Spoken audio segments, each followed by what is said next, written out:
بسم اللہ الرحمن الرحیم۔ السلام علیکم۔ قدرت اللہ صاحب ایک ایسے امیر سردار کا واقعہ بیان کرتے ہیں جو خدا کی ذات کے ہونے پر یقین نہیں رکھتا تھا۔ ایک دن اس کی بیوی نے اسے خدا کی وحدانیت اور موجودگی کا احساس دلانا چاہا تو اس کے شوہر نے کہا کہ یہ تم کیسی باتیں کرتی ہو رضیہ بیگم، میں نہیں مانتا ان باتوں کو، یہ سب کس سے کہانیاں ہیں، جن باتوں کو میرا دل ہی نہیں مانتا میں کیسے ان باتوں کو مان لوں۔ اس کی بیگم کے منہ سے بے ساختہ نکلا کہ توبہ میری یا اللہ توبہ، یہ آپ کیا کہہ رہے ہیں؟ میں نے 1000 دفعہ آپ کو سمجھایا ہے کہ ایسی الٹی سیدھی باتیں مت کیا کریں، اللہ تعالیٰ کے قہر سے ڈریں۔ بیگم میرا نام سردار عابد لغاری ہے، عابد لغاری میرے پاس کیا نہیں ہے؟ سب کچھ ہے، بنگلہ، گاڑیاں، بے شمار دولت، وہ سب کچھ جو انسان کو چاہیے ہوتا ہے، لیکن یہ سب کچھ مجھے کہاں سے ملا؟ محنت سے۔ میں نے دن رات محنت کی اور آج میرے پاس سب کچھ ہے۔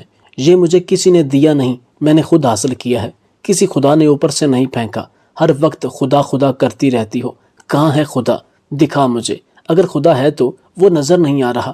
میں نہیں مانتا ایسے خدا کو جو نظر ہی نہ آئے، تو پھر میں یہ کیسے مان لوں کہ موت کا فرشتہ موت دیتا ہے، انسان کی روح قبض کرتا ہے اور کسی کو نظر بھی نہیں آتا؟ میں نہیں یقین رکھتا ایسی باتوں پر۔ اچھا باتیں چھوڑیں، ٹھیک سے ناشتہ تو کر لیں، آپ تو پڑھے لکھے جاہل ہیں، میرے تو سر میں درد ہونے لگا ہے آپ کو سمجھا کر۔ ارے تم میرے ساتھ اپنا دماغ نہ لڑایا کرو، تمہیں تو پتہ ہے کہ جیت کس کی ہوتی ہے۔ اچھا میں آفس جا رہا ہوں، یہ کہہ کر عابد لغاری ٹیشو پیپر سے منہ صاف کرتا ہوا باہر چلا گیا۔ یا میرے خدا، کم عقل انسان کو ہدایت دے دے، اے میرے پروردگار میری دعا سن لے، یہ کہہ کر رضیہ بیگم ایک گہری سوچ میں ڈوب گئی۔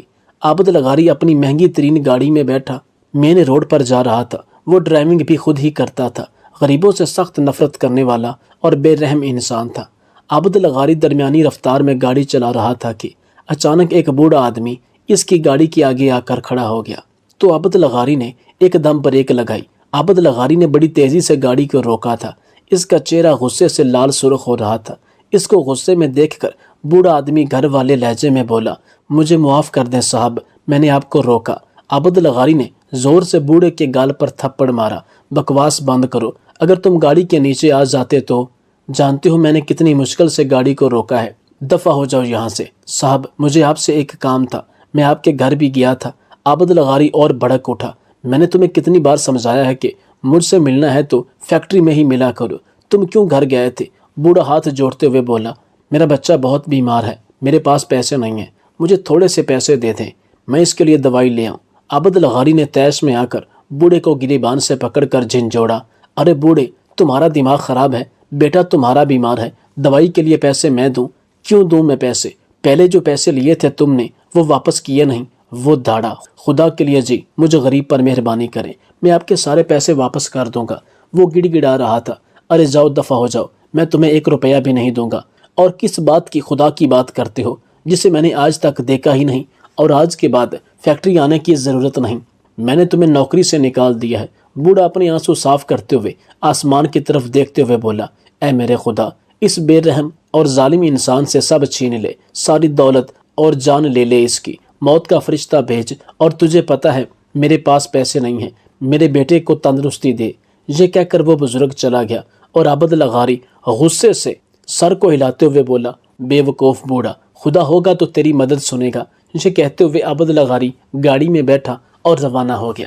رات کے 10 بج رہے تھے، عابد لغاری اپنے کمرے میں بیڈ پر گہری نیند سو رہا تھا۔ اس کے خواب میں موت کا فرشتہ آیا اور کہا، مجھے اس خدا نے بھیجا ہے جو زندہ اور قائم ہے، جس پر تو یقین نہیں رکھتا۔ اللہ تعالیٰ نے مجھے کہا ہے، جا عابد لغاری کی جان نکال کر لے آ، اس کی زندگی ختم ہو گئی ہے اور میں ہوں موت کا فرشتہ، آج تیری جان لے کر ہی جاؤں گا۔ تم نے بڑے بڑے گناہ کیے ہیں، اللہ تعالیٰ تجھ سے بہت ناراض ہے، تم غریبوں پر ظلم کرتے ہو، موت پر یقین نہیں رکھتے، تیار ہو جاؤ، میں تمہاری جان نکالنے لگا ہوں۔ عابد لغاری کا پورا جسم کانپ رہا تھا اور وہ اتنا ڈر گیا تھا کہ رونے لگا، مجھے معاف کر دے اے میرے رب، مجھے یقین آ گیا ہے کہ یہ تیرا ہی بھیجا ہوا موت کا فرشتہ ہے۔ آج سے ہی میں سچی توبہ کرتا ہوں، کبھی کسی غریب کو تنگ نہیں کروں گا، مجھے تھوڑی سی زندگی دے دے، مجھے معاف کر دے، اور میرے پروردگار تو موجود ہے، زندہ اور قائم ہے، مجھے یقین آ گیا ہے، جاؤ تمہیں مہلت دی۔ میرے رب نے مجھ سے کہا ہے کہ اگر یہ آدمی سچی توبہ کر لے تو اسے تھوڑی مہلت دے دینا، میں پھر آؤں گا۔ یہ کہہ کر موت کا فرشتہ چلا گیا۔ عابد لغاری کی آنکھ کھلی تو وہ اپنے نرم بستر پر دراز تھا، مگر اس کا پورا جسم پسینے پسینے ہو رہا تھا۔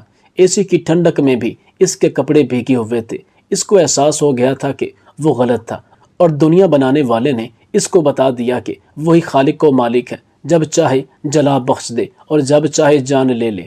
عابد لغاری نے سچے دل سے توبہ کی اور عہد کیا کہ وہ اب کبھی اپنے رب کی نافرمانی نہیں کرے گا۔ رات کے اس پہر جب اس کے مینیجر نے اپنے PTCL یعنی ٹیلی فون پر سردار عابد لغاری کا نمبر دیکھا تو وہ شدید حیران ہوا۔ یا اللہ خیر کہتے ہوئے اس نے یس کا بٹن پیش کر دیا۔ جی سر حکم۔ وہ بولا صابر صاحب، ہماری فیکٹری میں جو بوڑھا ورکر تھا جس کو میں نے آج فارغ کر دیا تھا، اس کو واپس رکھ لیں اور اس کے بچے کے علاج کے لیے جو رقم درکار ہے وہ دے دیں۔ میرے صبح آنے سے پہلے باقی باتیں فیکٹری آ کر کروں گا۔ مینیجر صاحب حیران کھڑا تھا کہ جو شخص غریب کی شکل دیکھنا پسند نہیں کرتا اور آج اسے مفت پیسے دینے کی حامی کیوں بھر چکا ہے۔ عابد لغاری اپنے بستر سے اٹھا اور اپنی بیوی سے معافی بھی مانگی اور کہا کہ میرے لیے اللہ تعالیٰ سے دعا کرو کہ وہ میرے تمام سابقہ گناہوں کو معاف کر دیں۔ مجھے گمان نہیں بلکہ یقین ہو چکا ہے کہ یہ نظام جو چل رہا ہے وہی رب کائنات چلا رہی ہے، اور میں اس پر پورا ایمان لاتا ہوں۔ پھر یہ جب دفتر گیا تو اس نے تمام غریبوں کے لیے اپنی فیکٹری میں 3 وقت کا کھانا مفت بانٹنا تقسیم کر دیا۔ قدرت اللہ صاحب کہتے ہیں کہ جب اللہ تعالیٰ کسی کو ہدایت دینے پر آتا ہے تو کوئی چھوٹی سی کہانی یا وسیلہ پیدا کر دیتا ہے۔ بے شک وہ ذات بڑی غفور رحیم ہے، جب چاہے جو چاہے کسی کے ساتھ جیسا چاہے ویسے معاملہ کر سکتا ہے۔